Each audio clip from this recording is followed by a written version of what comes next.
Японияга да бир барып келдик быйыл. Японияда кандай экен, ата энесине бала вообще мээрими жок болот экен да. Бала ата энесин 18 жашка чейин чоңойту, бүттү. Андан кийин мындайча айтканда вообще ата энеси менен учурашпайт экен, келип кучактап да там биз мындай өп учурашабыз го, обычно ата энеси менен баласы. Это биз үчүн нормальное явление да. Бирок аларда андай да жок экен да.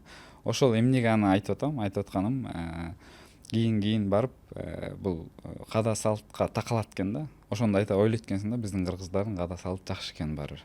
Ата энеге кызмат кылуу, келин, кайнатасына күйөө бала, кайната кайненесине ага, ини деген бар, кичүү бала деген бар.